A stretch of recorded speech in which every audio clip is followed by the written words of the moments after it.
What is good, everybody? It's your boy Batman, and we're over here finally doing the final parts of Itachi versus Obito. This is going to basically be my final thoughts and the final part for this versus battle and this matchup in particular. And before I even go any forward or even continue any further, I'm just going to make this very simple to you guys. It could technically go either way. There's no stomp on either side. These two characters, at least referring to Itachi with yellow mask and orange mask, they're basically relative to each other. There's no like ridiculous amount of dominance on either side. It would basically just boil down to either like intellect, you know what I mean, skill sets, strategizing, and you name it, and so on and so forth. It'd be a really cool, badass fight, to be honest. So, and other than that, I will elaborate on the circumstances or how basically the settings are going to be for the fight. But other than that, what's it called? I just want to kind of put that out there. There's no stomp on either side. Now, if I had to pick between any of them, due from everything that I've seen within Naruto and everything that I know, I feel like it is in more in Itachi's favor at the end of the day.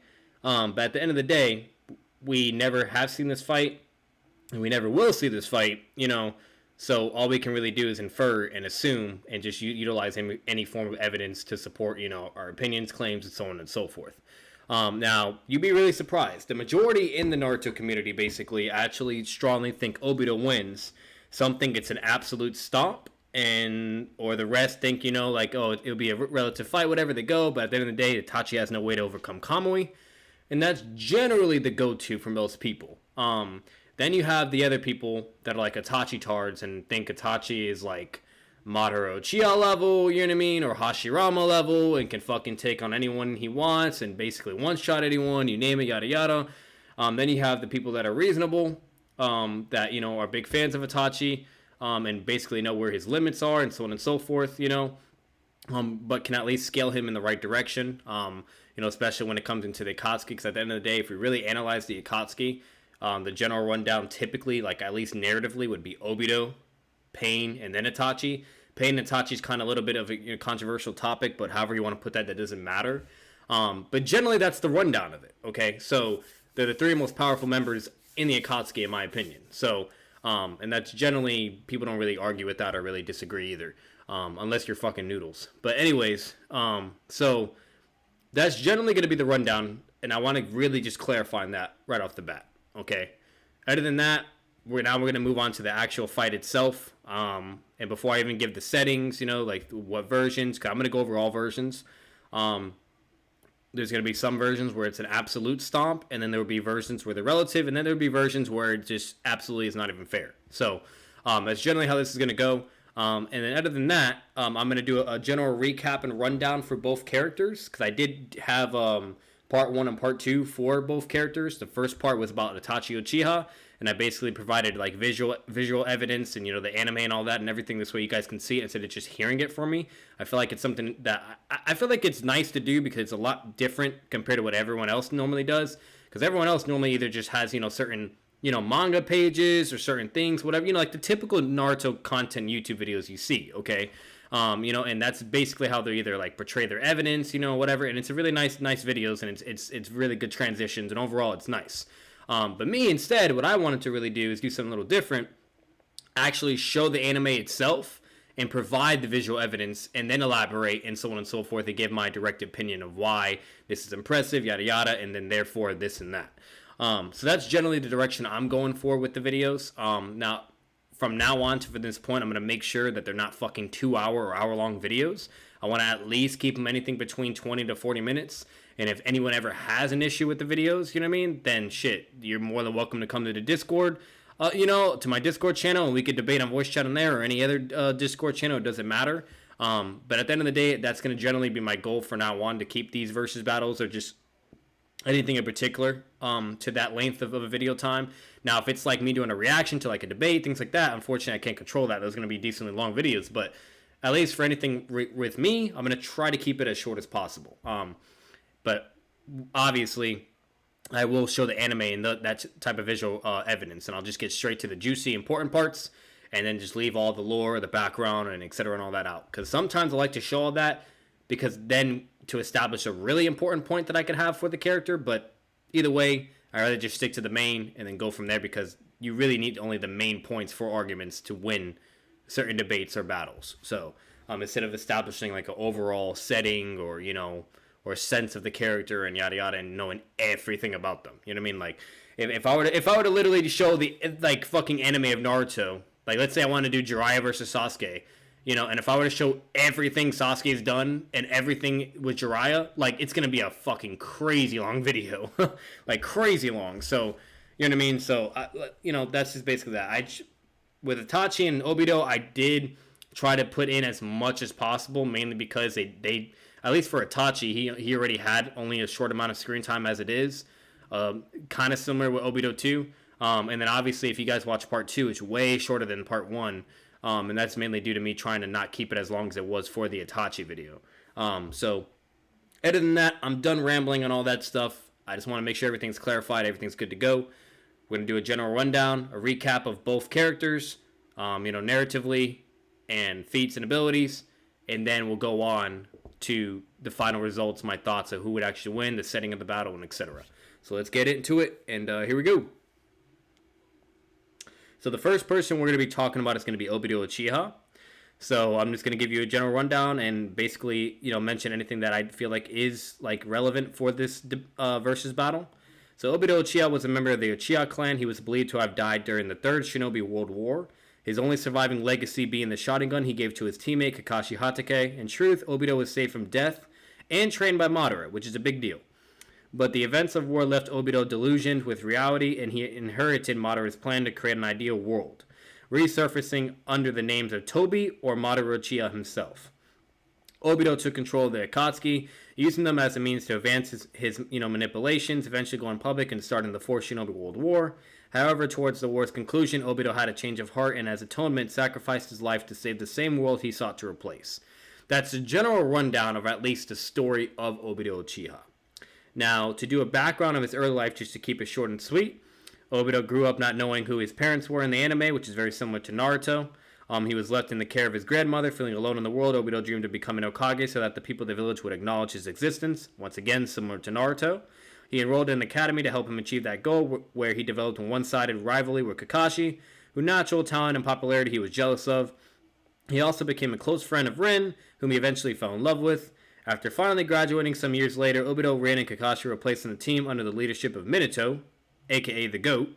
In the anime, as the final qualifying test, Minato gave the team a bell test to test their cooperation skills. Obito could not accomplish this on his own, but by joining forces with Rin and Kakashi, they succeeded in taking the bells, teaching Obito the value of the teamwork. The team later participated in the tuning exams, which we all know what that is, where Obito was defeated in the third round in a one-on-one match with Mike Guy. Kakashi would go on to defeat Guy in the next match, promoting him to tuning and impressing Rin. Eager for Rin's attention, Obito trained relentlessly, eventually rising to the rank of tuning itself. His excitement was short-lived as Kakashi soon afterwards became a Jonin, once again earning Rin's praise and Obito's resentment. During the Third War, Kakashi was placed in charge of the team for a mission to destroy the Kanabi Bridge, which would hinder other ninja and so on and so forth as a relief point. Before beginning the mission, Minato and Rin gave gifts to Kakashi to celebrate his promotion to Jonin, though Obito had forgotten, straining their already poor relationship. Minato was soon called to the front lines, leaving the team to complete the mission alone under Kakashi's command. The three were discovered by ninja along the way, and Rin was captured. Kakashi elected to abandon Rin, believing it was more important to finish the mission before considering themselves to safety. Obito basically got enraged at that idea, insisted that they focus on the rescue. When Kakashi refused, he left on his own, remarking that Kakashi was worse than trash for abandoning his friends. And then from there, basically, we kind of know what happens. Obito kind of is about to fight, and then overall, Kakashi saves him, but then Kakashi gets heavily injured, and then Obito is able to awaken his Sharingan, kill that ninja. Then they go to fight the last ninja. Then he sets a booby trap, and basically Obito gives his life for Kakashi. And then Obito gives Kakashi his Sharingan because he never gave him a gift for Jonin. So, and generally that's how it goes. And then with the right side of his body crushed and no way to free himself, Obito accepted his fate and went from there. And then that was it. And then obviously, as we know, Madara, came along and took care of the rest. So, while he was saved from death, Obito was rescued by White Zetsu under orders from Madara. He brought Obito to the mountain's graveyard and tended to his injuries, removing those body parts too damaged to be healed and replacing them with limbs cultivated from the cells of Hashirama Senju. Despite his injuries, Obito's right Sharingan had survived intact. Although frightened by Madara, Obito felt indebted to him for saving his life and was willing to render any assistance he could. An offer Madara made clear he would collect upon. Obito began a long, basically rehabilitation process, eager to recover enough for him to return to Konoha. So, and that was generally like the process of what he was going to do. White Zetsu and another Spiral Phase Zetsu, nicknamed Guru Guru, Obito became accustomed to the replacement limbs and the abilities they granted it. And then basically Madara kind of, tells him some stuff about reality, yada, yada, yada. And that's basically it. And then Zetsu informs Kakashi and Rin elsewhere about to be killed by ninja. Basically a bunch of Anbu and elite level ninja. A shit ton of them, by the way. So Obito goes to help, and then basically when he gets there, it's already too late. He sees Ren's, basically killed by Kakashi, awakens his Mangekyo Sharingan, and from there he utilizes Kamui in the word release of Guru Guru's body to slaughter the ninja. Because before he left, Guru Guru went over his body and basically said, "Here, take my body, whatever, because in your current condition you can't do shit." And so then he left, and that's why he was able to use word release and etc. And so from there, then he obviously returns, and then Madara, explains the Eye of the Moon plan, yada, yada, yada, starts training him, basically telling him, like, the whole plan of him taking on the identity of Madara Uchiha and where to go from there. And obviously, he wanted to move forward, and that was basically the next step. So, and then utilizing Madara's name and concealing his identity, Obito moved into the shadows of the Nine World to acquire the remaining pieces of the Eye of the Moon plan. Shortly after Madara's death, Obito and Zetsu went, into the Rain Village and approached the fighting Akatsuki with an offer of support in creating the world of peace they envisioned. And truth, he only needed Nagato, in whom Madara had implanted his Rinnegan several years earlier, and who would be needed in the final stages of the Eye of the Moon plan. While Obito was almost able to sway Nagato, the Akatsuki leader Yagato declined. Obito claims he eventually agreed without informing Akatsuki other members. In the anime, Obito learned of a conspiracy between Hanzo and Danzo to eliminate Yakio, and he intercepted and killed the members of the Akatsuki that tried to rescue him. And basically from there, it encouraged Nagato in a new direction. And basically kind of similar to what happens with Obito. Nagato kind of snaps, yada, yada, yada, and then goes on and joins, with Madara. So, and then Obito takes the analysis of Toby, and he changes personality around members to conceal his identity, because he clearly doesn't want everyone to know, what's going on. So, and then Obito at some point took control of the fourth Mizukage, in the anime, accompanied by Pain and Konan, an effort making him the de facto Mizukage after Kasame becoming delusioned by the lies of the world. Now, one thing I want to say, imagine that Mizukage. I feel so bad for him, even though he was a perfect Jinchuriki. Like Konan, Obito, and fucking Pain pull up on him. Like, that's so fucked, bro. Like, he didn't stand a chance. But anyways, stay on topic. So, Obito, or basically as Madara, revealed himself to Kasame and promised to help make a world of truth. Kasame became his loyal servant, one of the few to not only work for him. During this time, Obito discovered the circumstances of Rin's death, that Kiri had sealed the three tails into her to make her the time bomb that would destroy Konoha. And at Rin's existence, Kakashi killed her, and yada yada, which we all know. Okay? And Obito's manipulation of the Mizukage was eventually discovered by Ao, and he was forced to abandon it. So, he was controlling the Mizukage for a good fucking while without anyone realizing or even that person knowing. And then when Ao realized, then he was forced to abandon it. 12 years before the start of the series, Obito visited Rin's grave in Konoha. Kakashi was already there when he arrived, and Obito, watching secretly, heard him confide to Rin's grave that Minato's wife, Kushina Uzumaki, would soon be given birth to. Knowing that Kushina was the Nine-Tailed Jinchuriki and that the seal keeping the Nine Tails contained within her was weakened during childbirth, Obito tracked her down on the night of October 10th. He killed her Anbu bodyguards and midwives, which included the third Hokage's wife. Goddamn. I totally forgot about that now, actually really thinking about it, the third Hokage's wife. And took her newborn son, Naruto Uzumaki, and hostage to prevent Minato from interfering. Minato was able to take Naruto from him, which distracted him long enough for Obito to escape with Kushina. And from there, we all know what kind of happens, yada, yada, yada. And then basically, once all that is, done, Minato gave his life to save the village, yada, yada, yada. And then Konan's leadership suspected the Uchiha's involvement, and that end placed all members of the clan under heavy, heavy suspicions and drama and so on and so forth.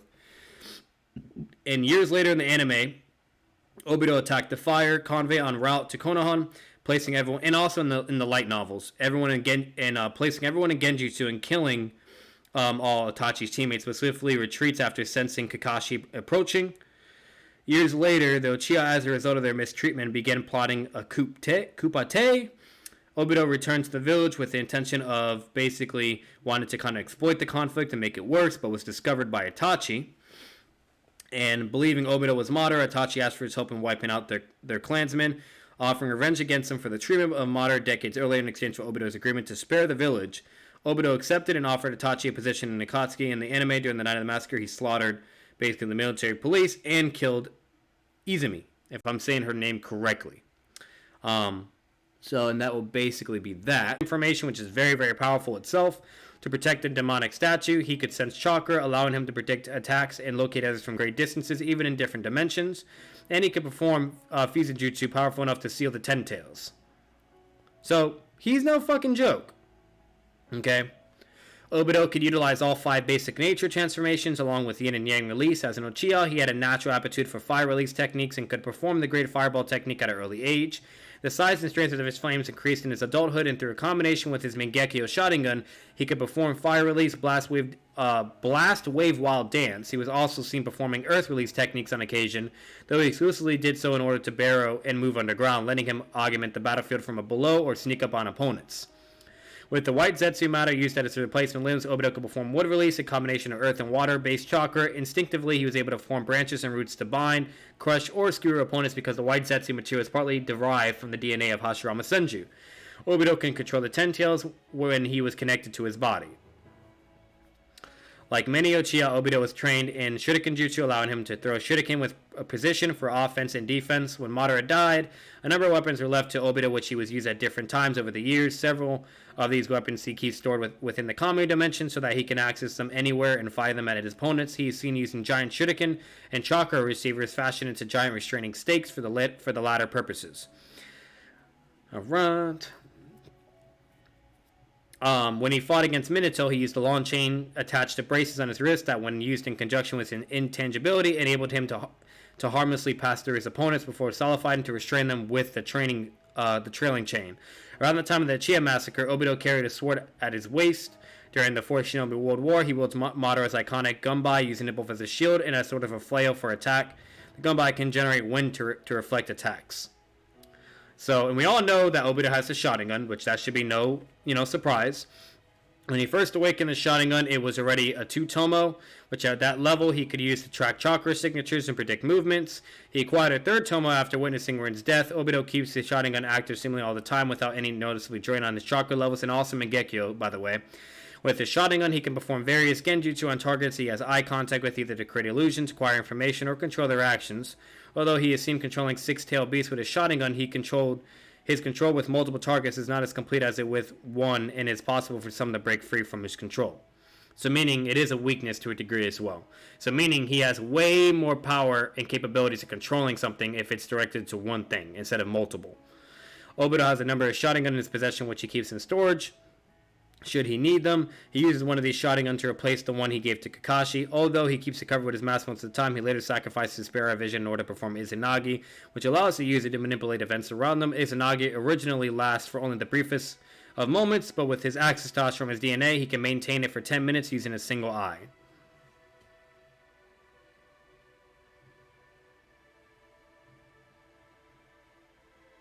And then the Mangekyo Sharingan. The Sharingan he gave to Kakashi awakened his Mangekyo at the same time. The Mangekyo design is 3 stretched triangles, and so on and so forth. And then basically what he's able to do with that, which is very, very fucking impressive, remind you, okay? Obito does not appear to suffer any adverse effects from using his Mangekyo Sharingan, such as deteriorating eyesight or exhaustion experienced by others. Obito's Mangekyo Sharingan allows him to perform Kamui, a space-time ninjutsu with greater versatility than Minato's. Kamui serves as a gateway to another dimensional space, which he can move all of his parts or his body between at will. This grants Obito 2 distinct abilities, teleportation and what is best described as intangibility. For teleportation, he absorbs himself through his right eye into the special dimension, and from there he can travel anywhere in the world instantly. His intangibility is a more specialized application of the teleportation, where he sends only parts of his body to the other dimension so that he can pass through objects, and more often objects can pass through him. He can only make himself continuously intangible for about 5 minutes at a time before needing to rest. So there is a time limit that we all know that Conan obviously tried to exploit towards the end as well. So, Kamui becomes Obito's signature fighting style, which we all know he basically uses it 24/7. To the point where he rarely resorts to more traditional forms of ninjutsu. In combat, he uses intelligibility defensively, allowing opponents and their attacks to pass through them without harming them, and then as offense, he teleports them into his dimension while they are disoriented, so they can no longer bother him. The chakra signatures of those he sends to the other dimension cannot be sensed from the outside of it. Despite how useful Kamui is, it isn't without its weakness. Because the two aspects of the technique are connected, he can't use both at the same time. If he wants to teleport, he can't be intangible, leaving him open to attack. Which, that was something we were talking about when he fought against Minato and when he fought against Konoha, that if he wants to teleport, he cannot be intangible, leaving him open to attack, which meaning there is a moment of split, time to where he can be injured. And if he wants to be intangible, he cannot teleport, meaning that he has to stay where he is fighting, preventing him from escaping so long as he remains on the defensive. So, because Kakashi's Mangekyo Sharingan can also use Kamui, his eye remains the only reliable counter to Obito's abilities. Although Kakashi cannot use Kamui against Obito directly, he can use his own access to the other dimension to negate the advantages Obito makes use of teleporting attacks or allies to the other dimension at the same moment that Obito's body resides there for defense. He can be attacked successfully. He regains the Sharingan he gave the Kakashi in the Fourth Shinobi War, allowing him to use the eye perform rapidly and basically precise long-distance teleportation instead of the physical contact required with his other eye teleportation. So, and that's basically the general rundown with the Sharingan. And now for the Rinnegan, I'm not really going to get too crazy with that, because in my opinion, unless someone really wants me to elaborate on it, which I don't feel like is necessary, Rinnegan Obito would more than likely dominate Itachi.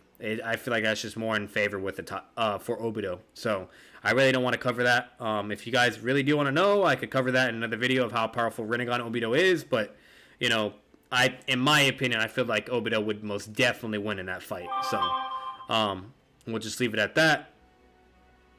As for intelligence, from Madara, Obito learned much about the world, individual people in it, and different abilities from throughout history. As soon as it is difficult to surprise him in combat because he already knows the tactics ninja from certain villages are likely to use, what weaknesses to take advantage of in different opponents, and how to counter most jutsu.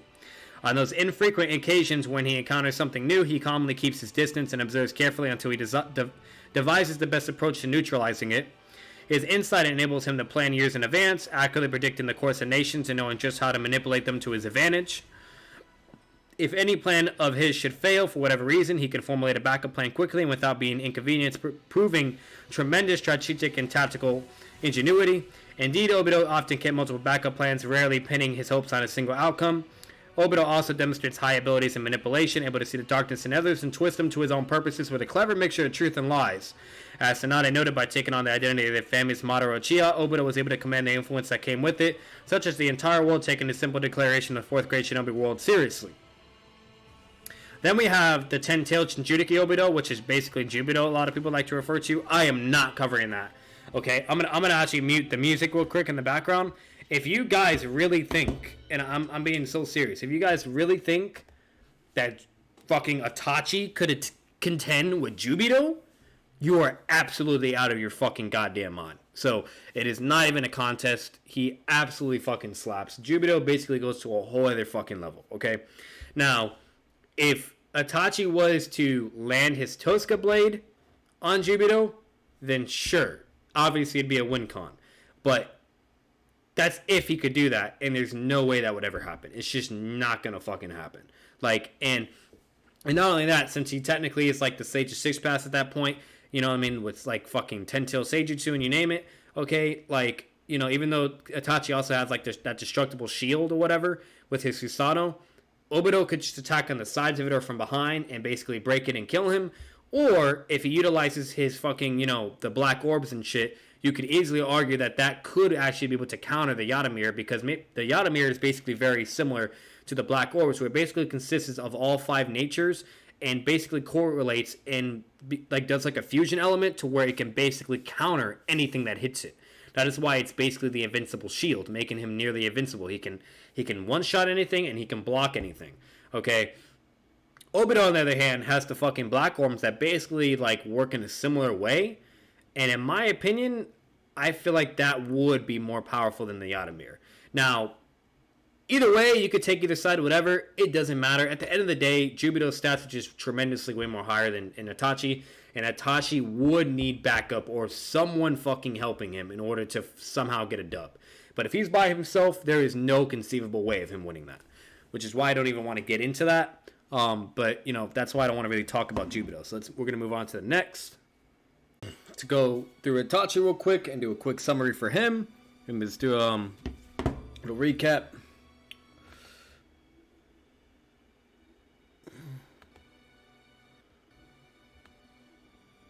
Okay. So next up we have in the corner, we have Itachi Uchiha. As we all know, Itachi Uchiha is also no slouch, and he is very goated. Itachi Uchiha was a shinobi of the Uchiha clan who served as the Anbu captain. He later became an international criminal after murdering his entire clan. Sparing only his younger brother Sasuke, he afterwards joined the international criminal organization known as the Akatsuki, whose activity brought him into a frequent conflict with Konoha and its ninja, including Sasuke, who sought to avenge his clan by killing Itachi. Following his death, Itachi's motives were revealed to be more complicated than they seemed, in that his actions were only ever in the interest of his brother and village, making him remain a loyal shinobi of Konoha to the very end. So, we're going to do a little bit of a background. Itachi was the first child born to Fugaku Uchiha and his mother. His early childhood was marked with violence. When he was 4 years old, the Third Shinobi War waged and witnessed firsthand many of the war's casualties. The death and destruction he experienced at such a young age traumatized Itachi and made him a pacifist, leading to him training non-stop to achieve his dream of becoming a ninja among ninja in order to erase fighting from the world. At age 5, after becoming a big brother to Sasuke, Itachi was approached by Shisui, who offered to train together. Soon the two became best friends, forming a brother-like bond as they continued to teach the others new tricks. During the nine-tailed demon fox attack, he was home alone looking after Sasuke, followed by Itachi rescuing his mother from falling debris. And in the anime, he was actually seeking shelter with Izumi and rescues her instead. The Nine-Tails attack had sworn relations between Konohan's leadership and the Uchiha, the former believing the latter to be responsible. The Uchiha were relocated to the edge of the village, isolating them from the rest of the village and making it easier to monitor. At age 6, Itachi enrolled into the academy, where he consistently scored the highest in each subject and quickly learned any skill taught to him, resulting in him being praised as the best of his generation. After 4 months, his teachers anonymously agreed let him take the graduation exam early due to Itachi being more than advanced enough for Genin level, which he passed later that month. During this time, he began seriously studying the history of the world, gaining great appreciation for it. On the day he graduated as the youngest post-war graduate, he was approached by Danzo, who assessed Itachi's thinking. Joining Team 2, Itachi went on to honing his skills to tuning level, leading to him drawing the attention of Konoha leaders. Meeting the criteria, Fugaku allowed him to sit in on the clan meetings in the Naka Shrine basement. Nearly a year since graduating, Itachi had mastered ninjutsu to the extent his missions went too easy, though his joining leader didn't recommend him for the tuning exams. After turning 8, as Team 2's Genin had distinguished themselves the most during the year, they were tasked with guarding the fire Daimyo during his annual trip to Konoha. During the mission, if I can speak, the convoy was attacked by a masked individual who killed Tema Izumo before Itachi, resulting in him awakening his Sharingan, which he mastered at the same age, at age 10. Konohan officials allowed Itachi to compete in the tuning exams by himself, which he passed and became a tuning.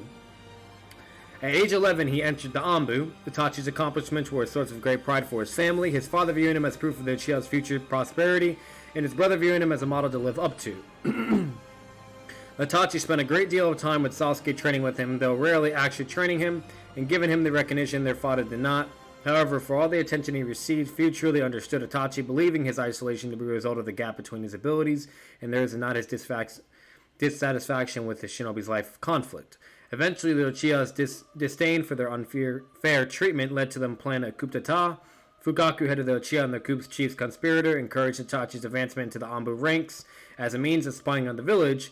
Itachi, however, knew an Uchiha coup would lead to an intervention from other villages and ultimately start another world war, something he could not support. He instead became a double agent, reporting the Uchiha's actions to the Third Hokage and the Konoha Council in the hopes it would help them find a peaceful resolution.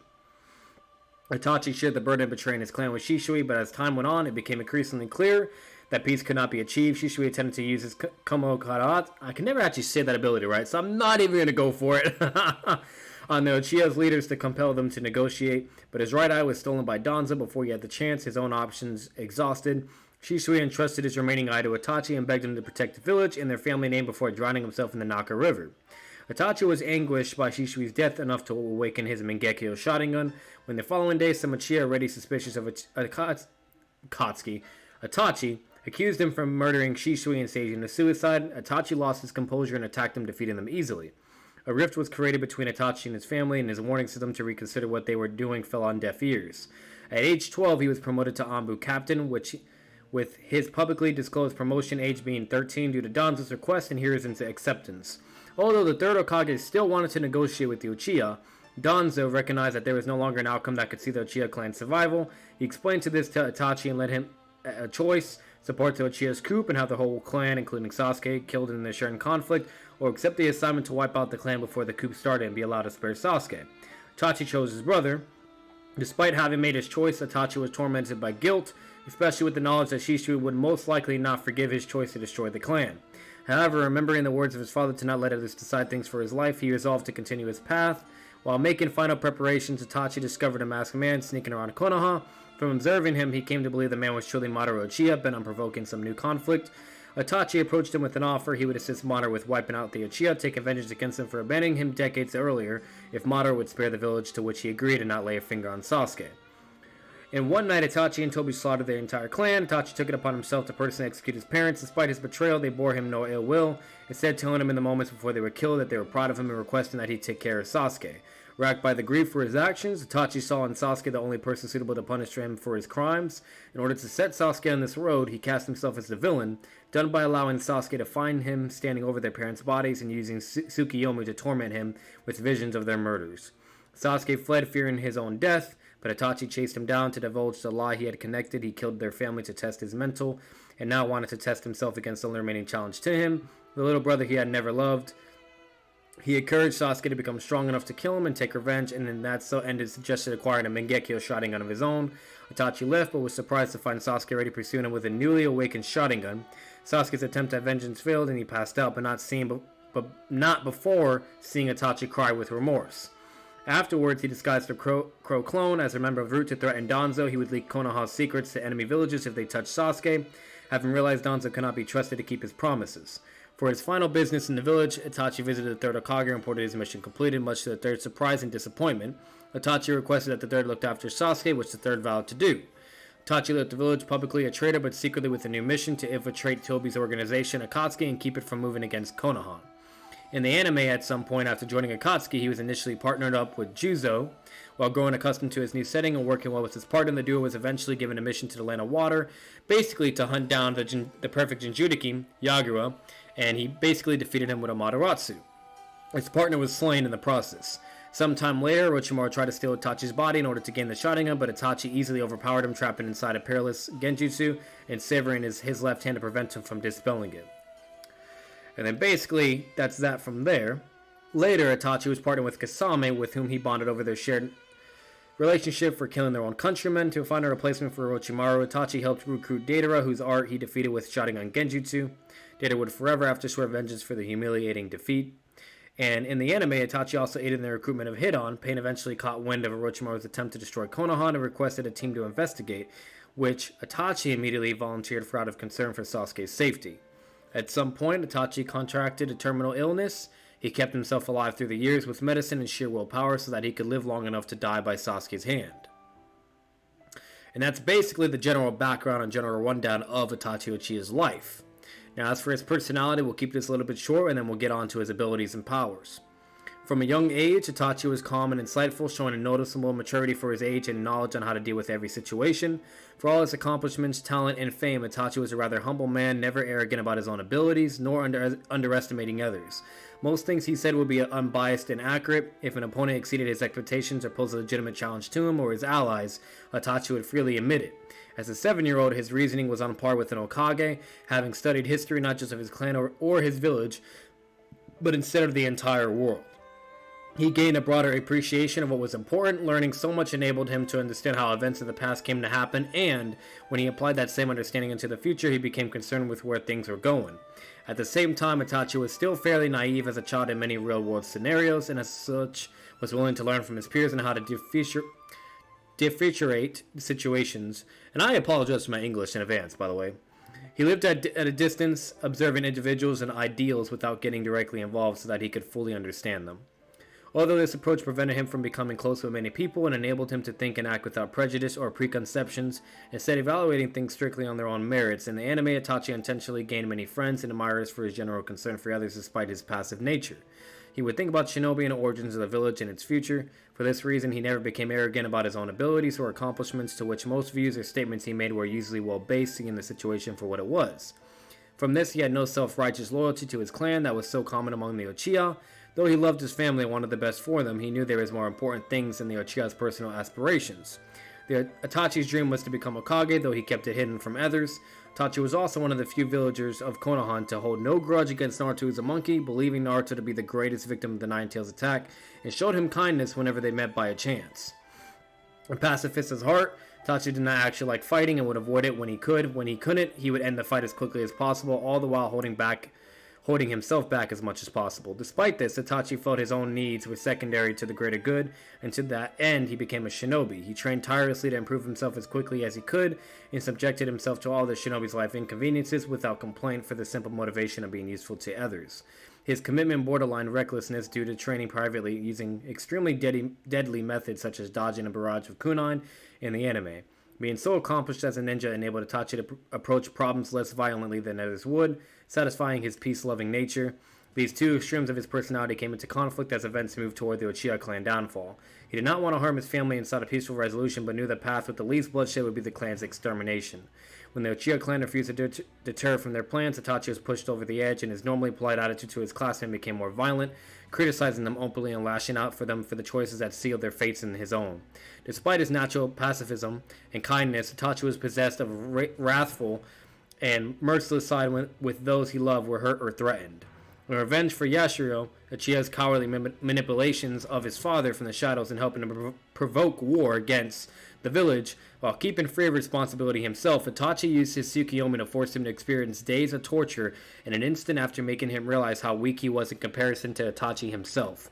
Itachi would later use Tsukiyomi followed by Amaterasu to execute the helpless root member Sugaguru in revenge for Sugaguru poisoning Shisui. God damn, he really fucking tortured him. And remind you, what I'm basically summarizing and everything for the character for Itachi Uchiha, guys, is I basically made tons of notes and comments from the anime and reading the novels and etc. and doing my homework, and I'm basically going over and just recapping it. So it kind of blows my mind when you know you kind of read and go through certain things and you're like, wow, like holy shit, you know. Despite the traumas he endured from killing his own family, Itachi did not blame those among Konoha's leadership who gave him the mission. Though he did not trust Danzo on a personal level, he knew Danzo only had the village's best interests at heart. But Itachi, partly out of the necessity of his assignment to join the Akatsuki, was greatly changed after the massacre, rarely ever showing emotion. He became more prone to displays of force and permitted certain violent habits of his partner. Kasame, under the pretense that it furthered Akatsuki's goals, Itachi could not and would not fully shake his pacifistic ways, and would run from confrontation or reign in Kasame if the likelihood of collateral damage became too high for themselves or others. In addition, Itachi would continue to show his morality at times as he expressed disgust at Orochimaru's lack of care for human life. While Kasame would sometimes protest, he would consider Itachi a good friend and would listen to his instructions. And other than that, it even goes further from there. Konoha peace and protection was always forefront in Itachi's mind, but it was his dedication to his brother Sasuke that took priority in every situation. From the time of Sasuke's infancy, Itachi tasked himself with looking after him. In the anime, Itachi even correctly guessed Sasuke's gender before his younger brother's birth. They spent whole days together in the woods around Konoha, having adventures and accomplishing self-appointed missions. When Itachi became an accomplished ninja and took much of their father's attention, Itachi would make a special time to fill their father's shoes for Sasuke's benefit, at times even refusing his father's wishes in order to make Sasuke happy. In turn, Sasuke wished to be just like his other brother and would often ask Itachi to train him in the ninja arts. Itachi would almost never do so, poking his forehead and promising to train him some other time. Unfortunately, none of these promises were ever kept. It was Sasuke's safety that ultimately convinced Itachi to go through with the rest of killing the Uchiha. Believing in his own damnation was worth of it, ensured Sasuke's survival. Even though he did it for Sasuke, Itachi wanted to be punished for his crimes and selected Sasuke as the one to take vengeance against him. To push Sasuke in this direction, Itachi withheld the true reason for his actions and instead took on the persona of a man who no love for his younger brother. Per the persona, Itachi cared about Sasuke only because of the eyes he could take to gain internal Mangekyo Sharingan. His actions in the Akatsuki were meant to reinforce his persona, and whenever he met Sasuke over the years, he would taunt his weakness and encourage him to get strong enough to kill him. His plan was that once he had been killed, Sasuke would be hailed as a hero. Itachi never wanted Sasuke to learn the truth surrounding the Uchiha's massacre, and if he did, he hoped the memory of a hateful older brother would cause him to not believe it. Itachi's constant pursuit of peace, coupled with the paramount secrecy of his missions and his capacity to care about those around him, led Itachi to take on every burden himself, believing he needed no help from comrades. After he died and was reincarnated, Itachi discovers that his plans largely failed. Sasuke is not a hero, and he did not find the truth about what Itachi did, and now he aims to destroy Konoha for his role in Itachi and the Uchiha clan's suffering. He then begins to see the flaw in his original plans. He has been trying to manipulate Sasuke rather than be honest with him and trust him in his own strength. Acknowledging the mistakes, Itachi is free to himself instead of the persona he fabricated, being openly kind to others and displaying a dry sense of humor even in stressful situations. He puts his trust in Naruto as a monkey to stop Sasuke from proceeding further down the path of darkness. And we all know how that conversation goes with him and Naruto. And then eventually he shows empathy to his enemy Kabuto, likening Kabuto's arrogance and belief in nothing being beyond him to Itachi's own living self, telling him that such a path can only lead to failure. At the same time, seeing and finally acknowledging his true self for who he is and forgiving himself for his mistakes. Itachi further displays a reflective side, refusing Sasuke's claims that he was perfect and telling him that the perfection can never be obtained by one individual. Itachi came to believe that sometimes two people with completely opposite personalities are two sides of the same coin, that when they learn to work together, they can succeed in things they were unable to accomplish alone. Possible reference to how he and Kasami were complete opposites but were capable of compensating for each other's weaknesses. He is also finally open and honest with Sasuke during their final meeting, admitting what he did and even sharing information Sasuke did not already know. He apologizes to Sasuke for failing in his responsibilities as an older brother, wondering if being upfront with Sasuke from the beginning might have allowed them to avoid Uchiha's destruction. In their final moments together, Itachi tells Sasuke he does not need forgiveness and that he will always love him no matter what, and we all remember that scene hands down. It was an incredible scene, very emotional, and absolutely worthwhile. And now we would get into his abilities, to keep it short and sweet. Even within the famed and battle-adept Uchiha clan, Itachi was a genius of such talent. He consistently showed prowess well beyond his years, effortlessly learning new jutsu from simple observation and rising rapidly through the ninja ranks. His prowess rivaled Shisui Uchiha, who was well regarded as the strongest Uchiha of their time. He was highly proficient in all three main ninja skill sets and gained praise from allies and foes alike. Orochimaru, one of the Sannin, openly admitted Itachi was stronger than he was. Obito revealed that despite being weakened from illness and Sasuke having absorbed Orochimaru's power, Itachi could have killed Sasuke during the battle if he wanted to. Even when restraining himself, a team of Jonin were still pushed to their limits against Itachi. As an Uchiha, Itachi's chakra was naturally strong. It is unknown how his actual reserves were affected by his terminal illness. Just 3 uses of his Mangekyo Sharingan in a single day made him unable to use his Sharingan, and he would require significant rest afterwards to regain his strength. This also prevented him from participating in prolonged battles. Itachi had very refined chakra control, however, which compensated for this, even able to perform his techniques with one-handed seals. Although not his preferred method of combat, Itachi was very skilled with taijutsu, enough to easily defeat 3 members of the Konoha military police force at the age of 11. He had exceptional speed and reflexes, able to compete with Shisui, who was well famed for his own speed, basically being called, Shisui the teleporter. His quickness was particularly noted with his hand movements, able to make hand seals too fast to be perceived normally. Even skilled Sharingan users had difficulty following him. His speed could move great distances in an instant, as if by displaying himself, giving his opponent little chance to react or initiate a counterattack. Itachi also showed remarkable fortitude. Despite spending years afflicted with a crippling disease, he was able to maintain his composure at all times and still battle at near perfect form. Itachi set the record for completing the Forest of Death in his shooting exams while still 9 years old at 5 hours and 37 minutes, while taking the exams by himself. He could use chakra to enhance his strikes as well, similar to Tsunade and Sakura. Itachi could summon crows, which he would typically call forth in flocks to swarm opponents and distract them. He even integrated crows into clones of himself that would draw opponents' attacks.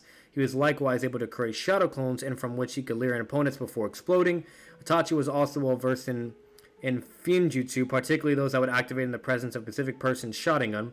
So meaning that as long as he gains contact with you with his Sharingan, at any point, at any time, that he can immediately activate a Genjutsu, even if you try to fight him and close your eyes. From his time in Anbu, Itachi became proficient in stealth, infiltration, and assassination. As a fully trained Konoha in Anbu, Itachi was skilled with the sword, which was his primary weapon during the Uchiha clan downfall. Like many Uchiha, he specialized in Shuriken Jutsu, which he was especially advanced at. Even as a child, Itachi could perfectly hit an intricate set of 8 targets, one of which was hidden in a blind spot, by accurately deflecting his projectile off another one to redirect both projectiles' path in midair. His throwing speed was imperceptible, enough to negate the advantages of the summoning lightning flashblade creation. he was equally comfortable with the kunai, able to use them to spar with opponents wielding swords.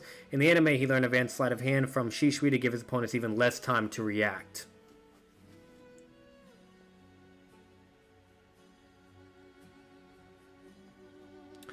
And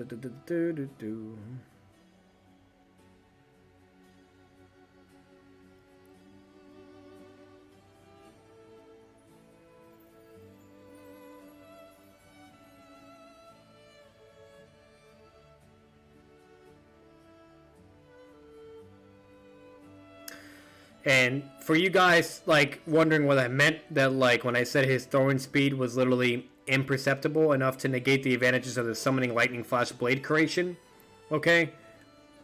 Basically what that is it's a special ninja tool summon that allows the user to seal ninja tools like swords or kunai into a scroll, or their clothes beforehand, allowing them to be called upon when needed. The ninja tools can be summoned in an instant just by touching the sealing marks, which can be drawn anywhere. The greatest advantage of this technique is that the time between taking out a ninja tool, taking the right stance to actually throwing it is greatly reduced. Also, when a weapon such as a Fuma Shuriken is summoned, the time needed to throw it can be further shortened by having prepared the weapon that's fully extended from beforehand. The ninja tools are shown with the speed of a flash of lightning, ruining the opponent's outset of the battle and snatching away the initiative. Furthermore, because the summoned ninja tools can remain hidden until right before they are used, if this technique is mastered, there is an exceptional number of possible tactics. A large number of ninja tools can be stored within the sealing marks, which can make the efficiency of this technique last longer. Yet, Itachi, was able to negate the advantages of the summoning lightning flash blade creation with just his throwing speed alone, which is absolutely incredible. And he was also equally comfortable with kunai, able to use them to spar with opponents wielding swords. And as a recap, he learned advanced sleight of hand from Shishui to give his opponents even less time to react. Meaning that the one thing that Itachi exceeds and perfects at is not allowing his opponents to have any time to do anything, to either react, to use anything broken, whatever. Like, his speed alone is very, very incredible.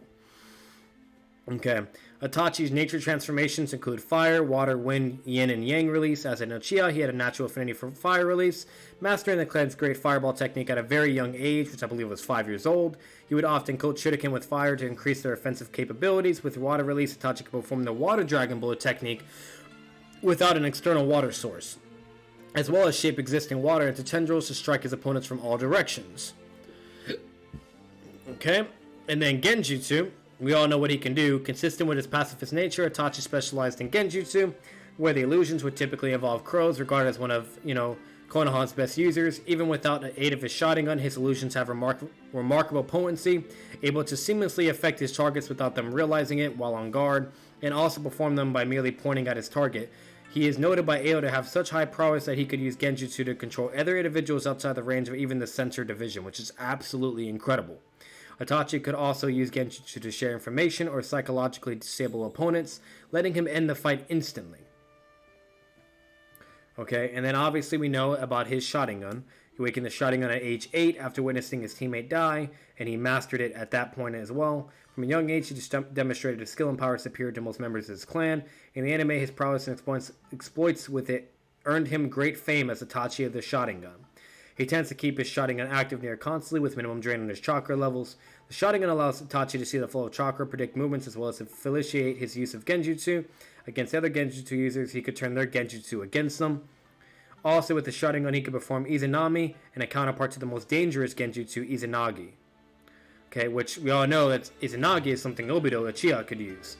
Itachi awakened the Mangekyo Sharingan after witnessing Shishui's suicide. His design was three spiraling curves around the pupil. With both eyes, he could use Tsukiyomi, a Genjutsu that trapped opponents' minds in an illusion world, altering their perception of time, which is a really big deal, because it's one thing to use Genjutsu on someone, and then if they're aware or whatever, then they can try to either cancel it or someone can cancel it for them. But the problem with Tsukiyomi is the moment you're casting it by looking at his eyes, literally everything can happen in a million years in that world, yet in the real world it can happen in less than a picosecond, Like, it is absolutely insane, meaning that there's no way for anyone to help you, and there's no way for you to even break out, and you're basically, it's meaningless. Space and time and gravity itself is all in his control. He's basically a god in that world. So it's a very, very, very dangerous fucking jutsu. With his right eye, he could use a Amaterasu, igniting whatever he looked at with black flames that would burn anything, including fire itself. He had the ability to extinguish Amaterasu as well. Then we also know he has Susanoo, wielding the Yata Mirror and the broken ass fucking Totsuka sword, the sword of the Totsuka blade. Having awakened the Mangekyo in both his eyes, Itachi could use also Susanoo with his simplest manifestations. He could produce extra arms or bones to improve his options in a fight. When used in full, Itachi was surrounded by a spectral warrior that would protect him from damage. In addition to the chakra swords, okay, he can also use Yakasuga Madatama, common to all Susanoo, which is like basically like that distance, bead jutsu. Itachi's Susanoo wielded the sword of the Totsuka blade, an unreal sword with the ability to seal any person it pierced into its gore hilt, and the Yatamir, a shield that was said to reflect any attack by changing its chakra nature to counterbalance an attack. The simultaneous use of both weapons made Itachi's Susanoo essentially invincible. So, in a nutshell, he has a shield that can basically block any attack. He could either put it around, like the top of his fucking, Susanoo, to where like if there's like an overall blast radius, he can just put it above him and bam, he's fine. Whatever, he can incorporate directly in front of him to where any attack that comes to him, it can basically be immediately countered and reflected. So meaning no attacks can work against it. It's just no matter what, you can't fucking do shit to the mirror. And the sword can literally pierce anything it touches. Okay, it's basically it's ridiculous god tier hacks abilities, which is why his Susanoo itself is considered invincibility. Period. Okay. Using any of these techniques require large amounts of chakra. If he used these techniques too often in a shorter span of time, Itachi would become so fatigued that he would deactivate his Sharingan altogether. Every time he used his Mangekyo Sharingan, his eyesight deteriorated, a process that would progressively worsen on each occasion. Early uses of Mangekyo would only cause his eyes to bleed, but by the end of his life he reached a point where he was nearly blind. Most things looking to him like mere blurs. He does not suffer these shortcomings after his reincarnation and can use all his Mangekyo techniques without problems. Which obviously be referring to Edo Itachi, which technically that would be the closest version we'll ever get to, which would be EMS Itachi. Kind of similar to Obito with Hashirama cells. Okay, now this is where Itachi really, really shines and prospers. Itachi was a highly intelligent individual, having the second highest scores in the history of the tuning exams written test behind Minato Namikaze. Composed and observant, he thought very quickly and remained calm in the fight, enabling him to respond with maximum efficiency and with a small likelihood of misjudging circumstances.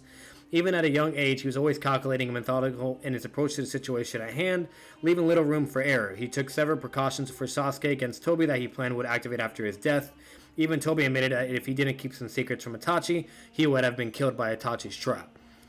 During his infiltration of Konoha, Itachi was also able to subtly leak Akatsuki goals to Kakashi, Kirina, Asuma, and Jiraiya without arousing Kasami's suspicions. Okay, and that was basically, the summary for his intellect. And overall, another really impressive thing as well for Itachi is when Chibaku Tensei was launched by Nagato, he was immediately able to look at it, analyze it, and immediately come up with a solution to counter it, which he successfully did with Naruto and Killer Bee. Okay, after the Konoha, let me make sure what else.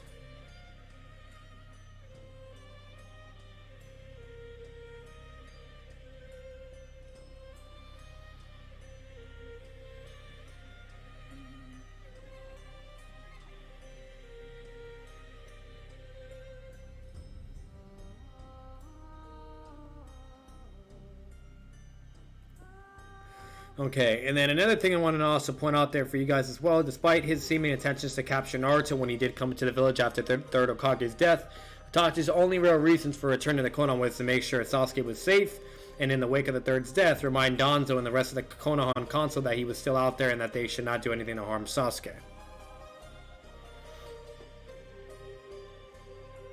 When Itachi was fighting against Naruto and Killer Bee against Nagato, he used the Matarazzo on him in his summons. Itachi continues to eliminate Nagato's summons and also saves Bee and Naruto from being killed by Nagato himself. Nagato uses Shibaku Tensei to try and restrain them, but the three join forces to destroy it. Itachi stabs Nagato with the sword of Totsuka before the dust settles, creating a blind spot, sealing him away and ending the battle because of lack of mobility and him not also having the Rinnegan vision from the other creatures or other people to allow him to dodge it if necessary.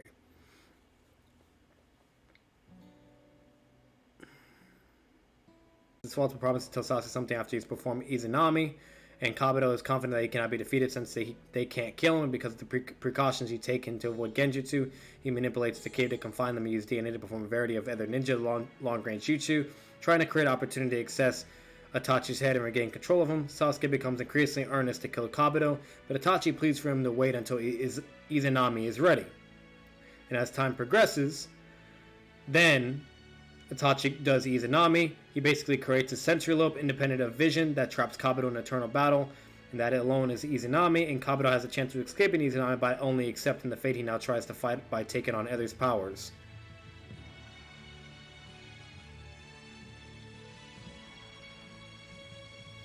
Alrighty, so, and overall, that is a general rundown and premises of aka Itachi Uchiha. So now that we've done a complete rundown and recap of Obito Uchiha and Itachi Uchiha, okay, and whether if you guys have actually listened to it or whatever, I will make sure to put time frames in the description below.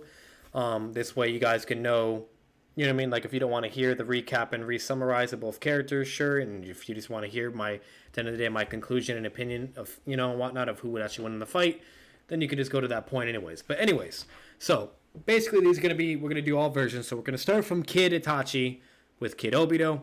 And obviously it is very, very obvious with, you know, part 1 and part 2 and with all the recap, all the evidence I've even said to begin with, Itachi absolutely unfortunately stomps. It's just not even a competition. Okay, now, then we have Kid Itachi versus every other version of Obito, and it's an absolute stomp from Obito's side. Obito will completely destroy him. There is literally nothing he can do. It's not even fair at that point. And if anything, you know, like, it's just not fair. It's absolutely not fair. Zetsu sells Obito with basically an EMS, Mangekyo, Sharingan, etc., and Kamui, like, what style and everything, you name it, like, it's just not fair. Okay, it's not fair at all. There's nothing he could be able to do, and he would basically just die. And better yet, we actually get to see that type of fight in the anime, and also in the Itachi light novels, where he literally pulls up on Itachi's entire squad in platoon, puts everyone in a genjutsu. Itachi broke out of the genjutsu, which reminds you is incredibly impressive because he didn't even have the Sharingan at that point. He only broke out of it with just his chakra alone. Okay, and due to that, you know, and then obviously when Kakashi started heading over, that's when, you know, Obito left and retreated. But overall, you know, we clearly see what happens when they did meet, and it was a complete stomp. So that I don't even have to, you know, get into. And now we can go into the really interesting versions. So then we get Itachi Uchiha, basically, you know, with the Mangekyo Sharingan. Okay, so and when he unlocks the Mangekyo Sharingan, which is when he's a little bit more older, okay, you know, at that point, that is when it's really established by Kishimoto that his power basically rivals Yellow Mask and Orange Mask Obito. Okay, and they're mainly relative on terms when it comes to, you know, power and everything and etc. alone. Now, from analyzing everything within the show, you know, the novels and so on and so forth, when it at least comes to intelligence, I would have to give that to Itachi. If it comes to, like, you know, maybe like fucking, you know, like the long haul type experience in that category of knowledge, then obviously you could give that to Obito because he was trained by Madara Uchiha himself, which is literally the most goated Uchiha in the face of the fucking planet. So that I'm not saying that, you know, Itachi surpasses him in that level of intelligence. Instead, what I would say what Itachi surpasses Obito when it comes to intelligence itself is when it comes to strategizing, analyzing, and basically coming up with an immediate counter strategy, or just in general a way to defeat his opponents instantaneously. Okay, and that's something Itachi has shown and proved over and over and over in the show. On the other hand, with Obito, whenever he does fight someone that's either equal, relative, or maybe a little bit stronger, 9 times out of 10 he either loses the fight, he barely gets out of it alive, you know, or nothing really major happens. So that's just something to put out there. Intelligence-wise, Itachi does have that over Obito. Okay, and technically from analyzing all their fights and so on and so forth, Itachi has never lost a fight. And that's basically been that. Obito nearly was on his deathbed against Konan, okay, and had to resort to using Izanagi, okay, otherwise he would have died. And then another thing, when he fought against Minato, he also lost against someone with that caliber, which Itachi is on that type of level and caliber of power itself. You know, so overall, like, Obito does have limits.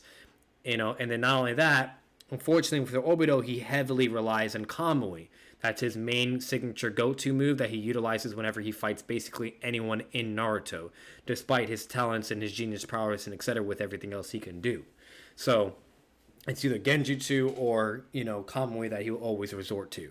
And overall, Itachi, utilizing his intelligence, his analysis capabilities, and so on and so forth, and his various amount of utilities, and basically of what he has, Susanoo, Mataratsu, Tsukuyomi, you name it, okay?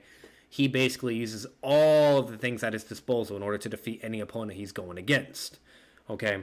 And then not only that, Itachi is also very well known to be going against people that have a tremendous amount of advantage, whether if it comes to stamina, it comes to speed, chakra control, you name it, which prime example of that is him fighting against a prime healthy Sasuke while he's literally crippled on his deathbed and nearly blind. And the other example is when he's fighting against QB Naruto, which is also incredibly impressive, and also against Killer B, okay, who arguably would have way more chakra than Itachi Uchiha, and so on and so forth. And overall, Itachi has proven the capabilities to be able to still come on top and overcome those type of opponents, even despite the lack of power, and to be able to compensate for the strength with either his intelligence or overall his hacks abilities, and so on and so forth. Okay, and one of the most key important aspects of Itachi is him being able to understand his opponents directly and automatically, meaning like by their soul, like to the fucking T. That is one of his biggest gifts, which is something Shishui actually talked to him about, and something he learned to develop over time and perfect.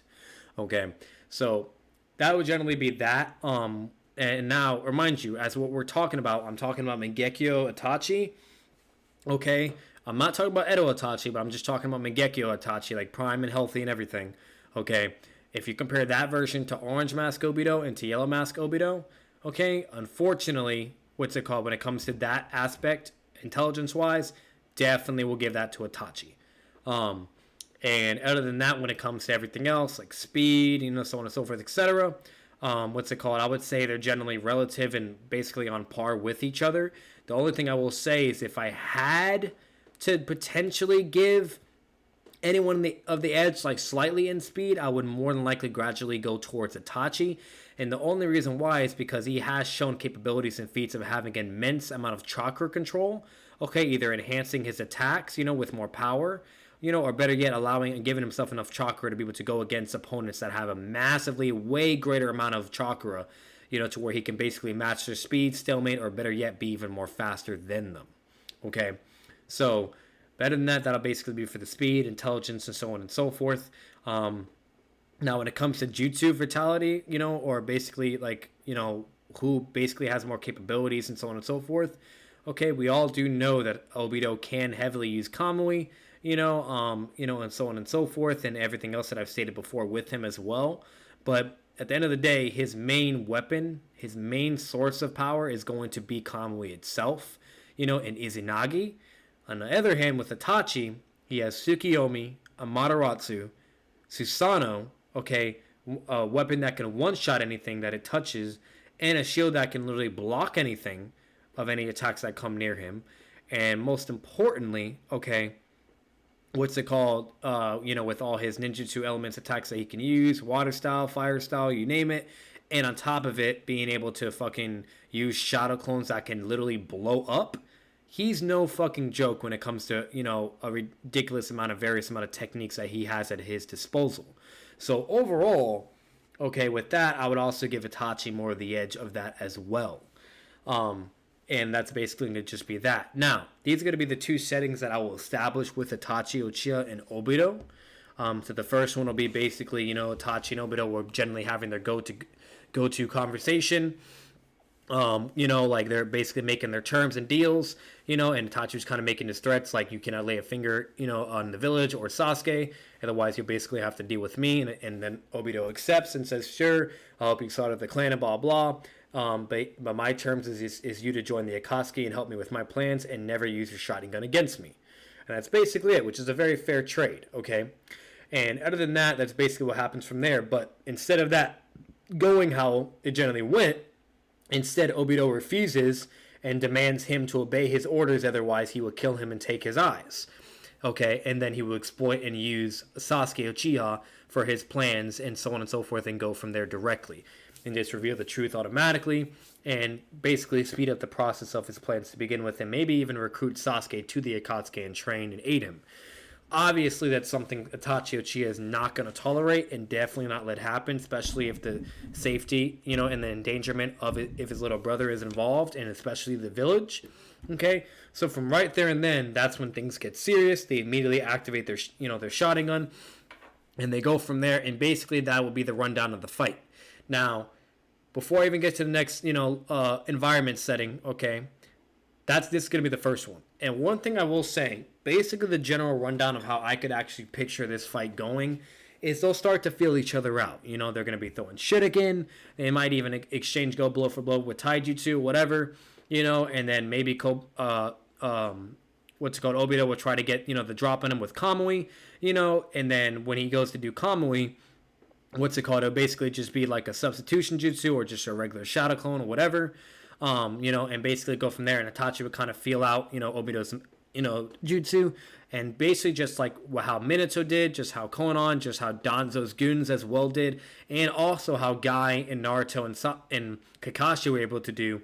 He would basically be able to analyze it and immediately come up with a counter strategy in order to exploit the weakness of Kamui, which is basically finding a timing and when he is basically materializing. And the more he fights from there, he can most definitely. And see, this is when it comes to the question. So this is like the most important factor in the fight. And then, mind you, this is just with the first weakness of Kamui, okay? Is whether or not, if you guys actually think Itachi has the capability and the potential to come up with a counter strategy to defeat Kamui. And from everything that we've seen in the show with Itachi's mentality of every jutsu has a weakness, from him always coming out on top and overall having incredible analysis abilities and an intellect as itself, he can most definitely be able to come up with a counter strategy and definitely either critically severely injure Obito or better yet, remove him out of the equation and Tosca Blade him and one-shot him. Okay?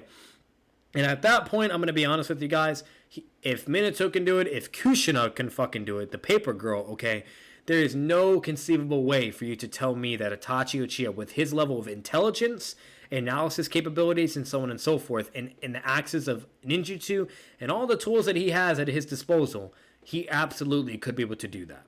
And I'm going to tell you right now, if he is able to land a Mataratsu, or better yet, land the Totsuka Blade, he's done. There's nothing Obito would be able to do. Okay? So that's one thing I will say and put out there. And then basically you guys would probably ask, well, how would he even be able to do that? Okay, he can constantly spam a shuriken. He can spam shuriken jutsu. He can shoot fireball and all that. He can also spam a Mataratsu, which is basically instantaneously in a very, very fast ninjutsu. Okay, fast enough to the point where when Sasuke activated his Amaterasu, the moment Obito laid eye contact with his Sharingan, it was fast enough to hit Obito to where it made him scream in agony of pain and fall on the ground, and then basically Obito had to resort to using Izanagi. Okay, now before you guys all freak out and you're like, whoa, hold up. First off, there's a databook statement that states that Obito used Kamui in order to get rid of Itachi's Black Flames.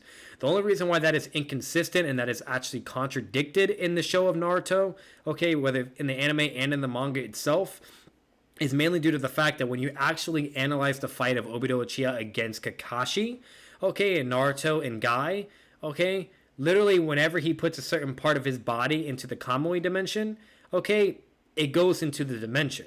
Okay, meaning that if his body gets hit by the fire, meaning that, like, if it goes through Kamui, then he's fine. But if he's not able to activate Kamui fast enough in time and it hits in his body, there is no way to get rid of that with Kamui. It's not like it's not like Naruto, you know, when he does like a glob of the Nine Tails chakra to block it and then just lets it fall on the ground and times it, you know? Like, it doesn't work like that. If he gets hit by it, he's basically done. There is no way to get rid of it, and he would have to resort to using Izanagi, okay?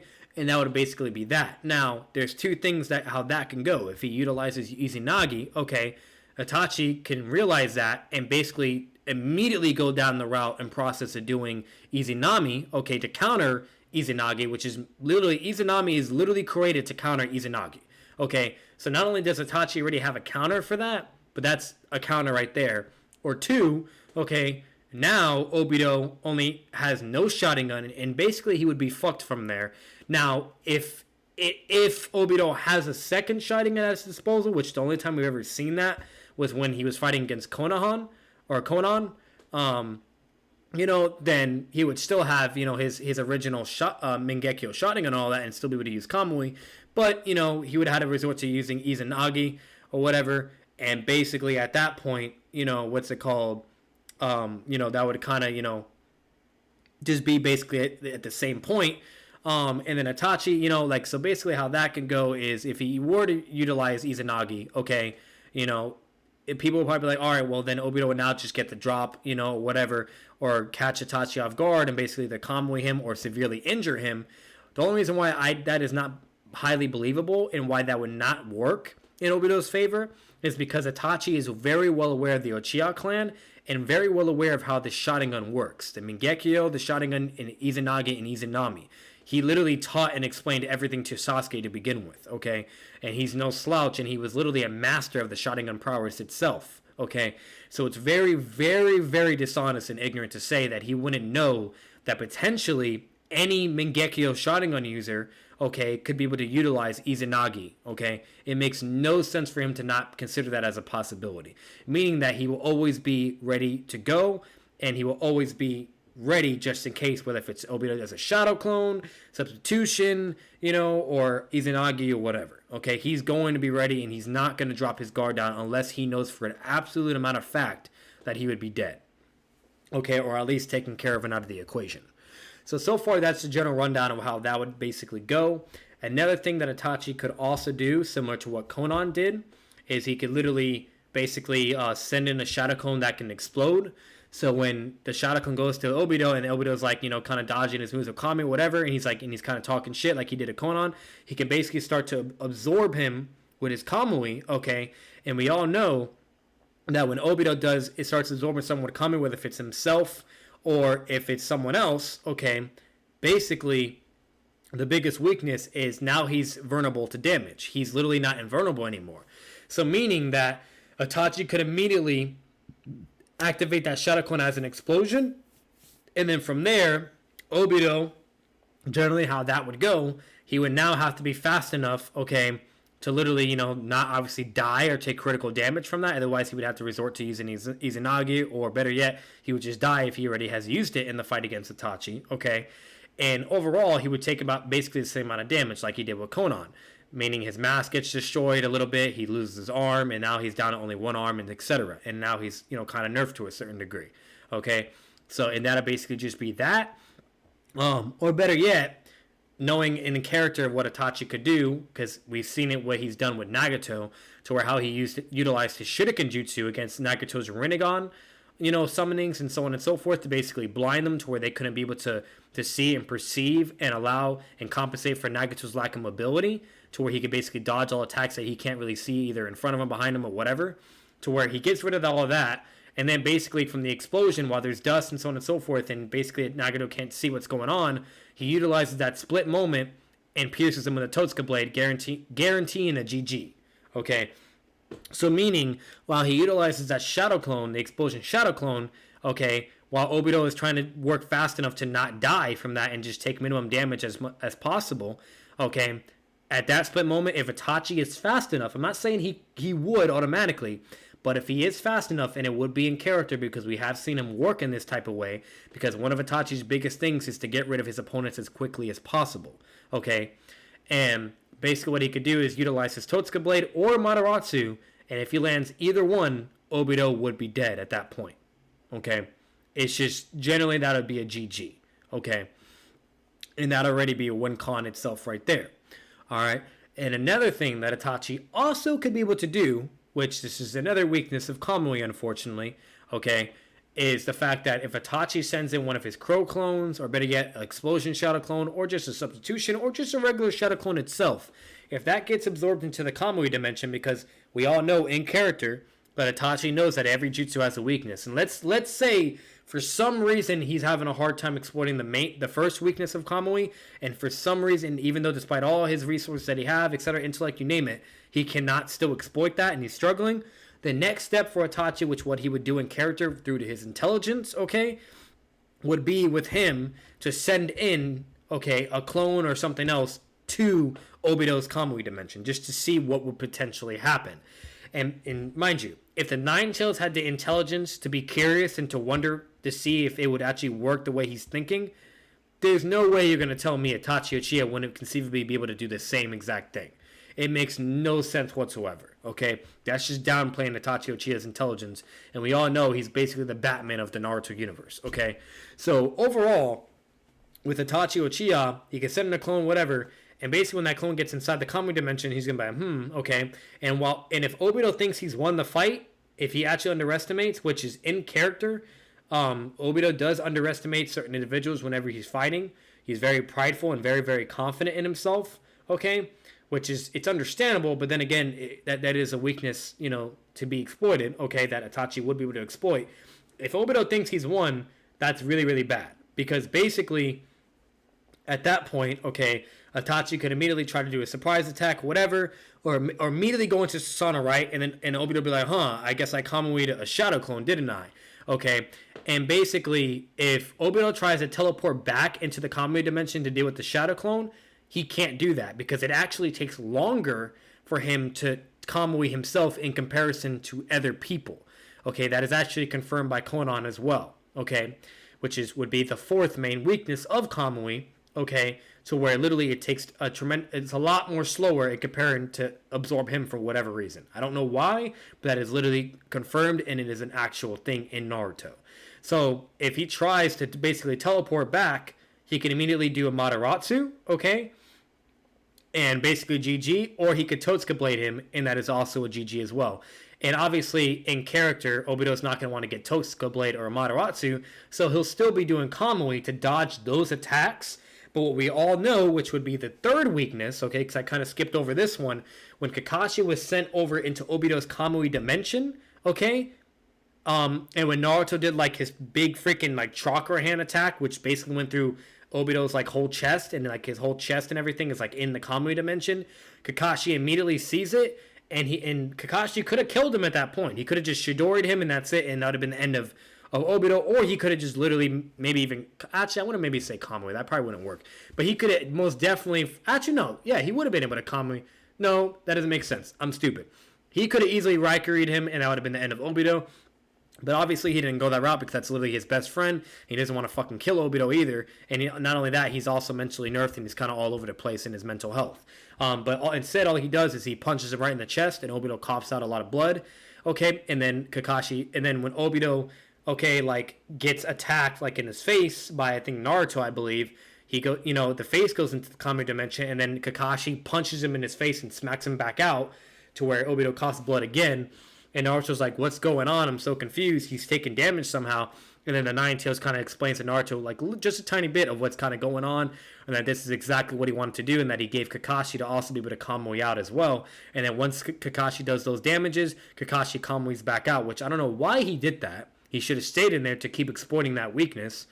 And overall, that would have stopped Obito from using Kamui. But regardless, whatever. And then Kakashi Kamui's back out, and he's basically back in the fight, okay?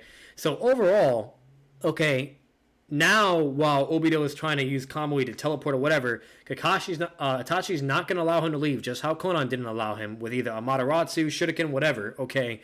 And mainly when now he can't teleport back while the other Shadow Clone is inside of his world, Dimension World, and basically when he's Kamuiing the attacks that Itachi's throwing at him, okay, Itachi's going to see it from the inside, and basically from there, he can either just fucking slice him up, kill him from the inside, whatever, Mataratsu him from the inside, use Susanoo with that clone, and just fucking, whatever, and kill him there, and that, overall, it would be basically a GG, and Obito would lose, and he would die, okay?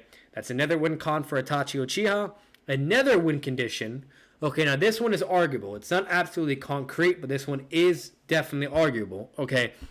In the data books, if you actually read the data books for the Totsuka Blade, it literally is stated that for anything that it touches, it can literally pierce and it automatically seals it in a world of Genjutsu, basically for eternity. Okay? And meaning overall that if you want to take it literally, the statement, okay, that even if Obito is utilizing Kamui, which reminds you, Kamui is literally just an ability that of his Mangekyo, okay, you could argue that the Totsuka Blade could just basically negate it, just how Pain Shinra Tensei can basically negate anything it touches. Okay, ninjutsu and and chakra itself, you name it. Okay, you could easily argue that it would just negate Obito's Kamui and then seal Obito, and then overall he loses as well and still is out of the picture. Okay, that is most definitely a possibility, even though it is very arguable. Okay, and to some people it may be like absolutely unfathomable or whatever, or to some people would actually believe it. Regardless, whatever you guys think on that, I'm not really gonna get really too much into that. That's a whole other can of worms. But I'm just putting that out there that it is a potential other win con for Itachi Uchiha. Okay, so now we're gonna get into Obito's win cons. Okay, so Obito, what he could do, okay, is if he really wanted to, okay. Well, I'll just say the first most obvious one. Obviously, we all know the first win condition. If Obito is able to Kamui Itachi, he's dead. Okay, the only way Itachi could be able to basically reverse that is if he would resort to using Izanagi. Now, even though we've never seen Itachi use Izanagi, we do know that he's very well aware of what it can do and the capabilities and how to counter it. Okay, at least one method to counter it. Okay, so overall, you could imply, and it is very possible, okay, because there is evidence to support it, that the only way for him to get out of Kamui would be him to use Izanagi. But that kind of sucks for Itachi because now he's down of one of his eyes, and losing your eyesight in one of your eyes is technically a nerf to a certain extreme, and that could just be more of a disadvantage for Itachi Uchiha. Okay, so you have that, or let's say he can't use Izanagi for whatever reason, and he gets Kamui'd, he's basically fucked. Okay, Itachi needs food and water and the same resources that any normal ninja or human being needs in order to survive. And if Obito wants to, he could just leave him in there until he's dead or basically on the verge of starvation, okay, and then basically just come back in and finish him off, okay? Now, if Obito is an idiot and he goes on to fight other people, whatever, yada yada, or etc., and then Itachi is still, like, you know, capable enough or has enough willpower, whatever, to see, like, Obito, like, teleporting back in at certain points and then to intervene and kill him from right there, sure, whatever. You know, that could be a Kishimoto writing thing, whatever, sure. But in character, I feel like what would actually happen if he does get Kamui'd, Obito could just leave him in there, he gets starved to death and he dies, or Obito would finish him off when he's tremendously weak and he basically can't do anything. Okay, and that's basically how that would go, and that would most definitely be a win con. Anyone trying to argue that is just absolutely ridiculous. Okay, another win condition that Obito could do, as we all know, at the end of the day, it is no competition, and it is without a doubt that Obito has way more stamina, okay, and can last tremendously a lot longer than Itachi Uchiha.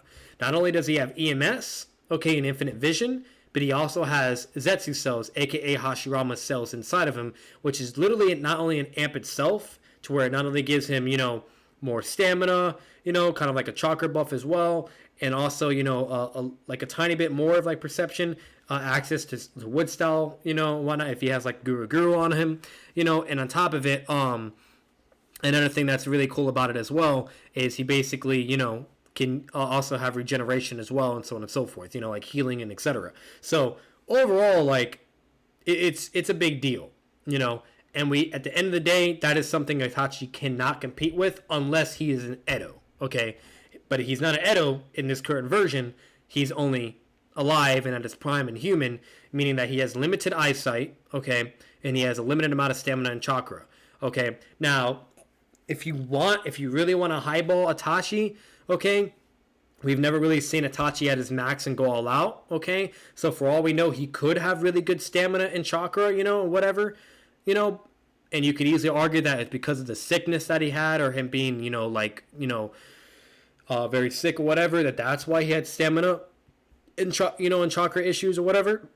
But at the end of the day, that is a whole other discussion and conversation, and regardless, it is what it is. But overall, with Obito, okay, that is one massive advantage he has. So if he was to play the long haul game, like, you know, like the endurance route, so meaning like basically overall, like let's say, you know, for some reason, which this is a stretch, but we all know that you know, Kamui can only be activated for 5 minutes straight, right? So let's say he just thinks, all right, I'm just gonna use Kamui and basically just keep going on Itachi, whatever, you know. Actually, no, that wouldn't. So the best way to explain it is basically what he can do is he can keep, you know, launching attacks, whatever, yada yada. Okay, you know, like feel him out, whatever in the beginning, and then he could basically just Kamui, you know, like let's say he's able to Kamui away or just like go through the ground, right? You know, And he can basically, like, while Itachi's, like, waiting, whatever, kind of trying to see what's going on, you know, fucking, he can just kind of keep coming back and forth or whatever, you know. And if Obito is able to do it, this is if he's able to do it, and you would have to argue that he is able to, okay? If he's able to just constantly utilize combo or whatever resources he can to outlast Itachi, then in that game, it's only a matter of time, and then Itachi would lose inevitably, okay? He just wouldn't have enough stamina or chakra and so on and so forth. Or better yet, his vision and his eyes would run out before you know it. Okay? And that is a possibility as well. And that'll generally be that. The only other win con I could see for Obito, which in my opinion, this could be a strong possibility. But at the end of the day, it is kind of unfair at the same time, which is why I didn't really want to mention this. But it would maybe be something in character that Obito would do. Okay? Is if he's having a hard time with Itachi or he knows that things are going to be very dire, okay, we all know that Zetsu watches things at all times and is basically buddies with Obito. So if worst case scenario, if need be, Zetsu could always interfere as well and help Obito if necessary. Or better yet, Zetsu can just inform the Akatsuki that Obito is in a very drastic battle and he needs support and help, and then they can come over and basically and help Obito and be his backup and support him. But that, in my opinion, that's kind of like a bullshit way of him winning, because if we're really going to go that route, then it's only fair to give Itachi that same help. But the problem with that is in character, Itachi likes to basically fight by himself and win things on his own. Okay? It's not really, there's moments where he'll utilize help if he thinks he needs it, but in that type of situation, it's more favorable and more in character for Obito to utilize his resources or get help if need be. Okay? That's all I'll say on that. And then overall, obviously, Itachi wouldn't be able to really do that much if he's having to fight against the entire fucking Akatsuki, especially Pain himself. So, I'll just put that out there for now. And then other than that, what's it called? I don't really see any other way of Obito really coming on top. And this would be obviously for Orange Mask and for Yellow Mask. Okay. And one last thing I'll mention for this matchup. Okay. If it's the last win condition Itachi could have, I actually do strongly believe that Itachi's Tsukiyomi could also be a win condition. So if Obito underestimates Itachi by looking at his eyes with his Sharingan and really thinks that he can't be beaten or whatever, Itachi could use Tsukiyomi, and you could argue that that could be more than enough to fuck up Obito. Okay? Easily. Okay? Because the difference between Obito's Genjutsu and Itachi's Genjutsu with the Tsukiyomi basically alters perception of time, meaning that he could put Obito in torture whatever in a Genjutsu for fucking basically an eternity until he drops dead or he's, whatever. And in the real world, it's happening in less than in a picosecond, okay? Or just a second itself. And then meaning Obito would have no way to get help, nothing would be able to happen, Zetsu wouldn't even know, and then that would basically just be just that, okay? And it would be GG, and he'd be out of the equation. So overall, I would say Tsukiyomi would also be able to be a win con, but at the end of the day, people probably could try to argue against it or whatever, and that'll just be that. So, but that's basically all I can say for Itachi and Obito with Yellow Mask Obito and Orange Mask Obito. And generally, with Itachi as being alive. And another thing you guys are probably like saying, well, why are you not giving Obito the Nine Tails? Even if we were to give Obito the Nine Tails, you could easily argue that Itachi could just basically release the control of the Nine Tails with his Mangekyo and kind of have a tug of war with Obito doing that. Or, okay, you could also argue that he could just Amaterasu the Nine Tails, and overall, that's GG. Amaterasu basically can fucking burn out anything. Like, the Nine Tails can't just get rid of Amaterasu if he wants to. It doesn't work like that. The only thing that's ever been shown to counter Amaterasu was either absorption hacks, okay, or Naruto timing a glob of chakra to get hit by instead of his skin contact and instead of his chakra that got hit, and he was able to just basically cast it on the ground. So overall, that's basically how that would generally go. So that's why I didn't really want to put the Nine Tails in the equation, because overall, fucking he could just Amaterasu it, and that's basically it, and the Nine Tails would just be taken care of. Like, rest in peace Kurama, but he ain't surviving Amaterasu. It's just that fucking simple. Or better yet, Tachi could just fucking Tsukiyomi the Nine Tails, okay? Obito would have no idea what the fuck's going on, and then the Nine Tails is out of the equation, overall, like, it just, in my opinion, it wouldn't actually favor Obito if he were to try to utilize the Nine Tails against Itachi. It just wouldn't make sense to me. And that'll be that. And the last win con I could also give for Itachi, since we decided to go the little extra route of Obito potentially getting other resources or help to support him, like on a more of a narrative in character aspect of things. Let's say like Obito tries to challenge him or whatever, yada yada. Itachi could just retreat. He doesn't have to fucking fight him. Now Obito could follow him with Kami or whatever. All right, but at the end of the day, like fucking Itachi could always just retreat.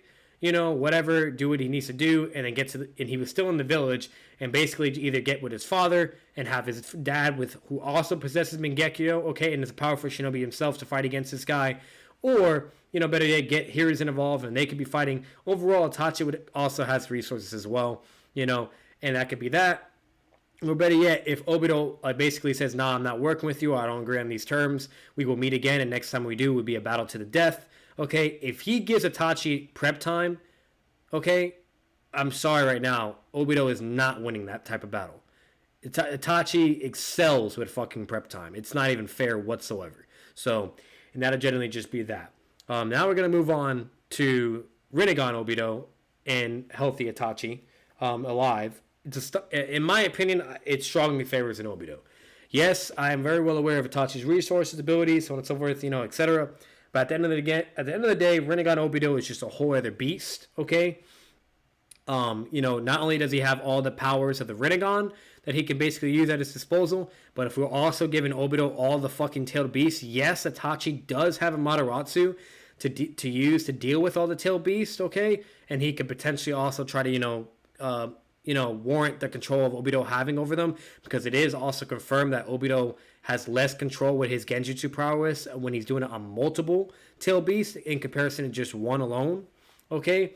But overall, even if you do give Itachi those variables, okay, he still is going to have to fight against Obito with the Rinnegan. And Obito has now the Rinnegan and Kamui at the same fucking time. And that is a big fucking deal, because now he doesn't just have to rely on Kamui, he can also use the abilities of the Rinnegan itself. And he can also summon the Geto statue. And I'm going to be really honest with you. What the fuck is Itachi going to do against the Geto statue? Like, yeah, he has the Totsuka blade, and if he were to hit that or whatever, sure, okay. But then again, you could easily just argue Obito being able to compensate for, a Mataratsu or whatever, and basically countering or stopping, the Totsuka blade or whatever. Because I'll be honest, like, this is a question for you guys, and I'll let you guys decide this, but Shinra Tensei versus the Totsuka blade, what wins? They're both consisted of all 5 chakra natures, and they're both basically functions to either negate whatever it touches and basically whoop its ass. So what wins? Shinra Tensei or the Totsuka blade?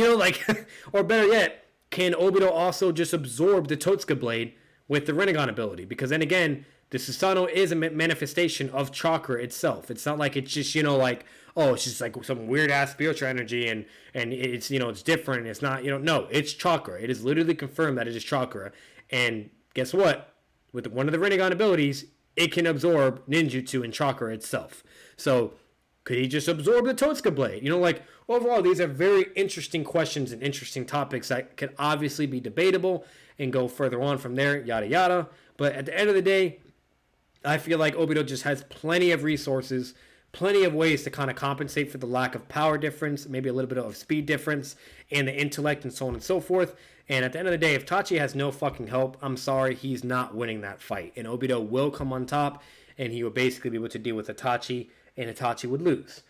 And even if it's Edo Itachi, okay, at the end of the day, I'm going to be very honest with you, okay, I still feel like Obito would just win that. And main reason why is, he can fight whatever, blah, blah, things are going. And then, one way of Obito being able to deal with Edo Itachi is he could just rip his soul out with the Rinnegan, and then that would also be a winning con. Overall, Rinnegan Obito ain't no fucking slouch. He's just a beast. He's a fucking beast, okay? Could Edo Itachi have way more of a better chance to fight against him and could potentially win? Sure. I won't, at least say it's absolutely impossible, but I still feel like 9 out of 10 times Obito would win with at least mid difficulty or a high difficulty, okay? And then that'll be that. Or better yet, it would even be totally okay and fine to say with low difficulty, okay? So, and that's just that. Jubito, not even a fucking. It shouldn't even be a debate. It shouldn't even be a discussion. Okay. Once again, unless Itachi actually has help, okay, he's not going to be able to do anything. Okay. When Obito became the Ten Tails Jinchuriki, aka Jubito, he was folding everyone effortlessly as a fucking mindless beast. Okay. And then when he was in full control, he even got more powerful. And it was basically, they couldn't do anything. Everyone was basically powerless. Like, Hashirama himself, as an Edo with Sage Mode, was weaker than him. Okay? Like, it just, overall, he was a whole other fucking beast. Very, very fucking powerful. Okay? And if you think Itachi could be able to fight that threat of a level of power without any amps, with no EMS, no Rinnegan, no nothing, you know, like he, what the fuck is he supposed to do, you know?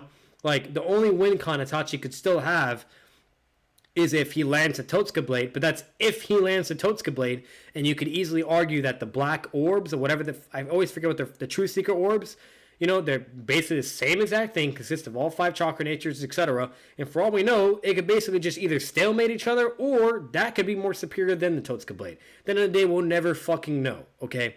And vice versa for the Yata Mirror as well. And not only that, if he also fucking does a 10 tails of fucking tail beast bomb, okay? Yes, Itachi has the Yata Mirror, okay, and you could probably argue and be like, all right, he'll just put it above him this way. It's a lot better than, you know, him just taking the blast, you know, in general, you know, and just shield him from above, and he should be able to, you know, to tank it and take like a little bit of damage, you know, on the sides or whatever.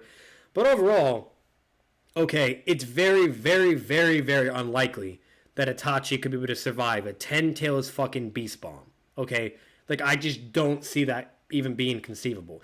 Now, it's one thing if Itachi is able to fucking put the Yata Mirror around his entire Susanoo and apply it that way, which at the end of the day we'll never know, because the only time we ever see him use Susanoo is against Sasuke on his deathbed and against Kabuto and Nagato, and we never ever get to see him use the Yata Mirror against those people except for Sasuke. And when he uses it against Sasuke, from the implications that is shown in that fight, it is only shown as a one-way direction that he can use it for. It's a shield, you know what I mean? So, like, could it be possible that he could apply it on his entire Susanoo? Maybe, okay?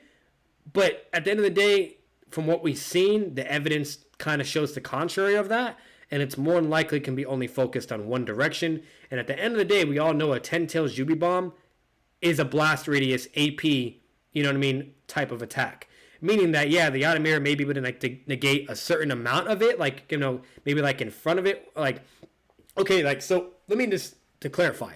If the 10 tail bomb goes and hits directly at the shield, it's gone. It's dealt with. But if the 10 tails bomb just hits the ground right next to Itachi's Susanoo, in my opinion, I feel like he would not survive that. The blast radius and destruction, all that, it wouldn't be possible. Like, we don't really have that much durability feats for Susanoo, you know what I mean? And then not only that, we do know he has like the full armored and yada yada, whatever, just not the perfect Susanoo, okay, like Madara. But you would have to argue that his Susanoo could tank it, okay? And you would also have to argue and prove that his Yata Mirror could somehow, some way, still keep him alive, okay? And let's say, even if the Yata Mirror could, okay, take a little bit of it, all right? He's still going to sustain damage, and it's either going to be critical damage, or he's going to be hurt enough to where it's more of a handicap as well. You know, and overall, it's like, you know, whatever. You know, alive and healthy Itachi gets fucking shit on. And Edo, he would just basically be fucked up, whatever. And then Obito, it would make no fucking sense for him not to know a ceiling jutsu. If the motherfucker doesn't know a ceiling jutsu, like, that's ridiculous. He literally was trained under Madara.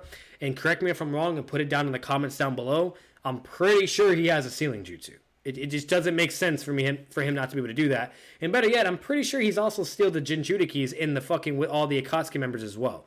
So to say that he doesn't have sealing jutsus or a capability to seal something, like as an Edo ninja or whatever, I feel like that's very, very ignorant. Okay? So overall, that would basically be the general rundown on that. And then that's basically it. Like, I don't think I need to fucking talk about anything else further. Overall, you know, like, Jubito basically stomps, in my opinion. Rinnegan Obito, you know, not a complete stomp, but he'd more likely win every single time. Okay? And other than that, Yellow Mask and Orange Mask Obito is the only two versions that I feel like Itachi would be able to beat. Now, it's not a stomp on Itachi's part, you know what I mean? But I feel like Itachi, with his capabilities and intellect, so on and so forth, etc., everything that I've kind of said, and with all the weaknesses of Kamui, you know, and all the characters that have exploited the weaknesses of Kamui and how it drastically was fucking up Obito to the point where he could have lost at any moment or whatever, okay? We're talking about Itachi Uchiha, not Konan, you know what I mean? You know, not fucking Kakashi Naruto and Guy, you know, and I'm not even going to say Minato because Minato fucking won that shit easily. And if Minato wanted to, he could have just teleported to Obito when he, like, calmed away or whatever, and he could have killed him. Minato could have fucking killed Obito, but instead, he wanted to go and deal with the Nine Tails instead and worried more about the village instead of getting rid of Obito first and then worrying about the village. In my opinion, taking care of a threat, you know, that could basically be a big fucking problem in the future that he was, Minato should have made the decision to take care of Obito and not have let him gone away. In my opinion, I feel like that was the stupidest thing. But anyways, you know, like, overall, we're talking about Itachi, who's basically on the same caliber as Minato, okay? And if you really think, you know, with everything Itachi can do, everything I've stated, okay, his intelligence, you name it, if you're going to give Minato the benefit of the doubt, or better yet, we've already seen Minato what he could do, okay, and then say that Itachi could never be able to pull those same feats or anything either, I feel like that's, at that point, that's being very, very dishonest and ignorant. Like, it's not even nice. It's like, it's just disrespectful at that point. A lot of dishonesty. So, overall, that's basically my general rundown, and obviously a recap. Kid Itachi versus Kid Obito, that's not even fucking fair. It's an absolute stomp on Itachi's part. Obito wasn't known to be a powerhouse until he fucking gets Zetsu cells in his Mangekyo. So, and so on and so forth. So yeah, and other than that, that'll be it basically for Itachi versus Obito. This would be the final part, and this would mainly be it. I hope you guys enjoyed everything so far. You know, the part 1, all my thoughts and the visual evidence from the anime and etc. Part 2, which is mainly covering Obito. And then, you know, a little bit of stuff with Itachi as well. And then not only that, what's it called? You know, the final part, basically doing a brief analysis of both characters, recapping them, etc. And then laying out the environment and conditions, you know, and kind of going from there as well. And if we were to ever say, like, you know, let's say, like, Kabuto brings back, you know, like Itachi, right? You know, whatever, and he's fighting. And let's say somehow, some way, like, Itachi can just pull a Madara and just be in control of his body without Shishui's Genjutsu, right? Now you have Edo Itachi fighting against Orange Mask Obito right there. That would be obviously the same situation. Bam, who do you think wins? Whatever, yada, yada, etc. So, and that's basically be that environment. I forgot to mention that environment scenario, like the type of battlegrounds, you know, whatever.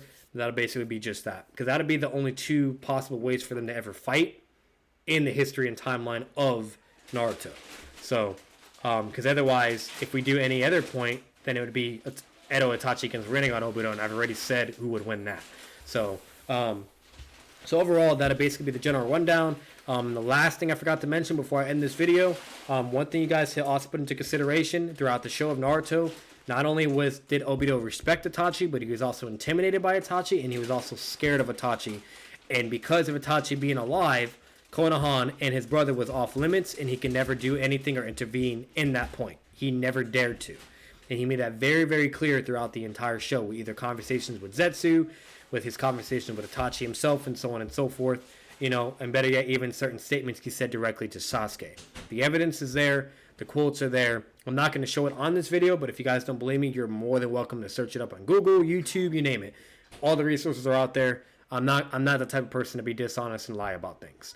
A lot of people will always, generally, their counter argument to that will be like, oh, well, no, like, he's not afraid, blah, blah, this and that. He was only doing that because he was kind of just playing the long haul game, and he just wanted to wait things out, you know, and he just wanted to use Itachi basically to get as much as he could from him, whatever, yada, yada. But at the end of the day, okay, if you're more powerful than someone and drastically more, you know, superior than them, you're never going to take someone's terms and agree to them, when it would just be better to kill them, take their eyes, and still initiate your plans and basically have everything go tremendously a lot quicker. Like, Obito had to wait forever to get to where he wanted to get to. Waited a very long time to finally establish the direction of his plans. Okay? And if it wasn't for Itachi, okay, that would have happened tremendously a lot sooner and way, way earlier in Naruto, to the point where everyone would have been fucked and there would have been no Naruto to begin with. Okay, it was a big, big deal that Obito actually did not decide to fight Itachi and to just get rid of him and kill him and take his eyes and then hold on to him for either himself or Sasuke, manipulate Sasuke, let him know the truth, basically like slaughter, the whole Uchiha clan, maybe make it look like it was, the Hidden Leaf Village, whatever, okay? And overall, somehow, some way, do what he does best, manipulating, pulling strings, you name it, exploiting the darkness in people's hearts, and he would overall get the same outcome, but things would just be sped up, the process would be a lot faster, and then the village and the leaves would more likely get destroyed, Sasuke would more likely be in the Akatsuki helping them, or whatever, overall, Obito would get what he wanted at the end of the day, and Naruto would be over, okay? And that would basically be how that would go. And I'm telling you right now, that is not the case. Kishimoto never, ever displays that direction, okay? And most importantly, okay, all the evidence, at least in my opinion, in the show, show the contrary to that, okay? So anyone to have the arguments that he's not afraid, that he's not scared, or that this was his agenda, or yada, yada, it doesn't work. It doesn't make sense. Okay, especially analyzing Obito as a character and everything he did throughout the show itself.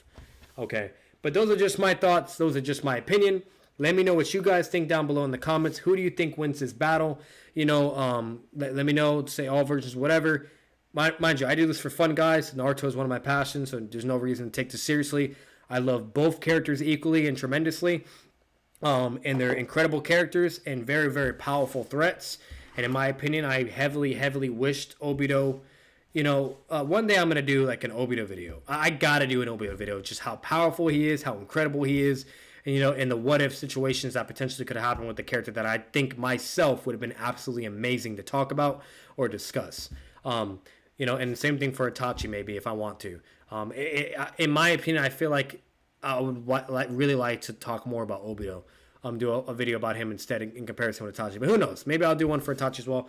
I will eventually want to do an Obito video because this way you guys don't think I'm just, not giving him like credit or enough, respect or whatever. But overall, I love both the characters. I do this for fun, so don't take this seriously or anything.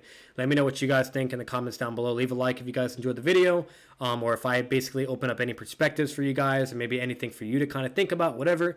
And better yet, if you guys are really triggered from this video, or really are pissed off at me, or if you just want to have fun and you have the same passion as Naruto, you're more than welcome to debate me on this topic of Itachi versus Obito.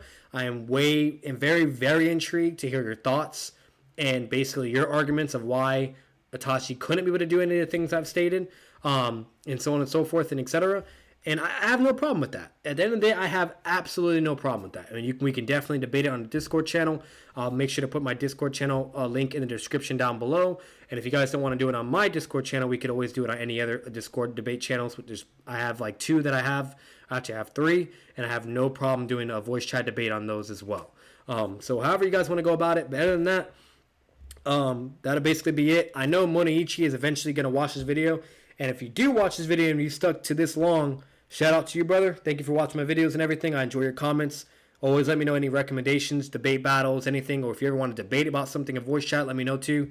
You're awesome to be with and whatnot. I know we had a rough beginning in the start, but obviously things aren't like that now, and I think you're an incredible guy, and you're awesome. You're very fun. We both have the same love and passion for Naruto, and you're very, very intelligent when it comes to Naruto itself. I'd be a liar if you've never taught me anything or brought certain things to my attention, and I'm like, oh shit, you got a point, okay? So, Monoichi, shout out to you. I hope you check this video out. And other than that, that'll be it. Batman out. Subscribe for more content. Subscribe if you guys love the channel. As always, I'll see you in the next video. Peace out. All right, chat. So that's it. We are officially done. This stream has been basically almost 8 hours, so we're definitely going to be ending it here. There might be a stream for tomorrow. I don't know. We'll see. I'm not going to promise anything, but there could potentially be one. If there is, great. If not, whatever. I might just take a rest day. Better than that, guys. I hope you guys enjoyed and have a great day, and I'll see you either tomorrow or definitely Monday. Peace.